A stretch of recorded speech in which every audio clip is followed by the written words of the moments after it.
अभी के समय में स्टूडेंट क्या करें? जुलाई में आपके पीरियोडिक टेस्ट या यूनिट टेस्ट हैं और इनके मार्क्स को वैल्यूएशन दिया जाएगा 2024 के बोर्ड एग्जामिनेशन के लिए, ऐसा भी प्रपोजल है। सीआईएससी ने आईसीएसई एंड आईएससी के सैंपल पेपर जारी कर दिए, सिलेबस जारी कर दिए हैं।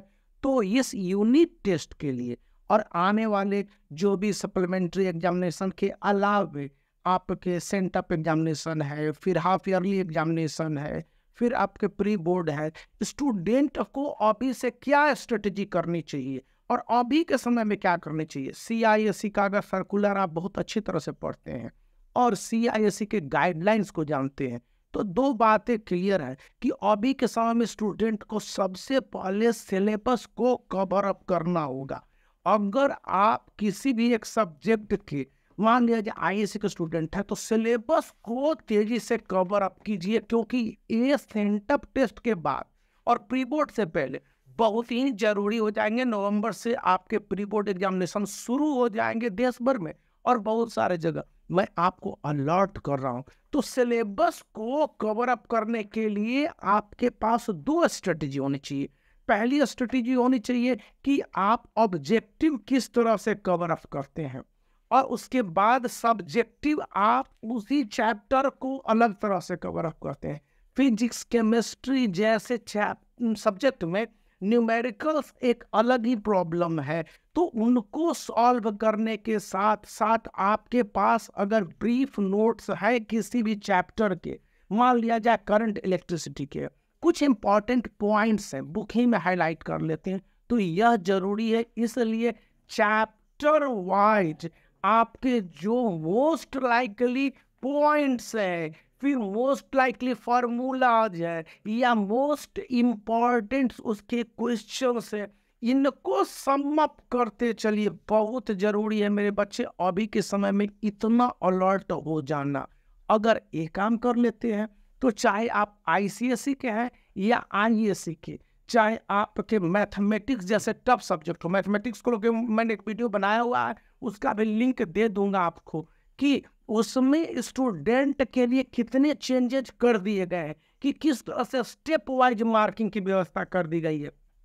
सीआईएससी अपने टीचरों को ट्रेंड कर रहा है कि किस तरह से 2024 में कॉपी की चेकिंग करनी है।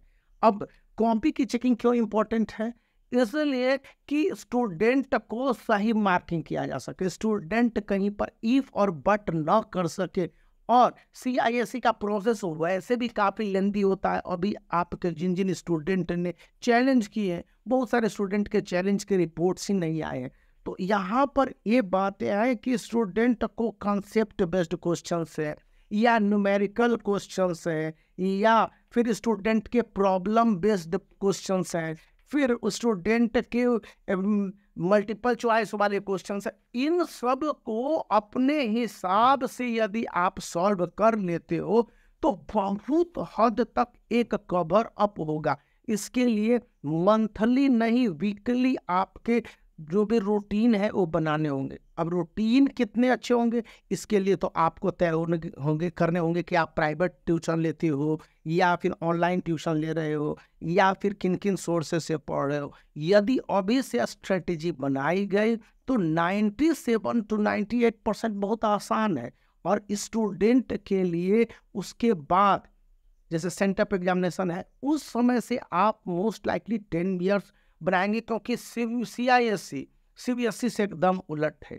वो कहती है कि आप अच्छी तरह से सबसे पहले लास्ट ईयर के क्वेश्चंस को समझ लो और उससे पहले के क्वेश्चंस को बना लो। तो यहाँ पर जो चैलेंज आ रहा है स्टूडेंट के सामने, जो अनुभवी टीचर समझ रहे हैं कि 2024 में challenge analytical thinking, critical thinking वाले क्वेश्चंस को 30 to 40% है, 40% आईसीएसई के लिए एंड 30% आईएससी के लिए है, वो एक अलग है। लेकिन स्टूडेंट अगर चैप्टर को कवर करते हैं और उसके बाद सिलेबस पहले से ही का साइज और आगे भगवान करे कि कम हो जाए, लेकिन अभी के समय में जो भी इन आउट्स है उसके मुताबिक पूरे सिलेबस को कवर करने के साथ मोस्ट लाइकली आपके जो भी इम्पोर्टेंट क्वेश्चंस हैं निकाल लेते हो सब्जेक्टिव और ऑब्जेक्टिव, तो जाके बहुत आसान हो जाएंगे। और इसी बीच मैं आपको एक जानकारी देता हूँ कि आने वाले वीडियो से मैं आपके CISE के सैंपल पेपर जितने भी है उनके सॉल्यूशन को ऑफिशियली जो मुझे मिला है उसको मैं आपके साथ शेयर करने जा रहा हूँ। लॉन्ग आंसर वाले के लिए लाइव जाऊंगा और तब बताऊंगा, शॉर्ट आंसर वाले जो क्वेश्चंस है इंग्लिश से शुरू करूंगा, ICSE एंड ISE के और पूरे डिटेल आपको बता दूंगा। तो वीडियो को लाइक कीजिए, चैनल को शेयर कीजिए और सब्सक्राइब करना याद रखें, क्योंकि मैं आपके काफ़ी काम के वीडियोज जो इम्पोर्टेंट होते हैं विथ इंफॉर्मेशन लाता रहता हूँ। और ये काफ़ी ज़रूरी है अभी के समय में। अगर थोड़ी सी भी चूक हुई, बोर्ड एग्जामिनेशन है, इसमें रिस्क नहीं लिया जाना चाहिए। चूक, गलती और उसके बाद मिस्टेक्स हो जाते हैं। तो एक बार फिर थम्स अप कर दीजिए।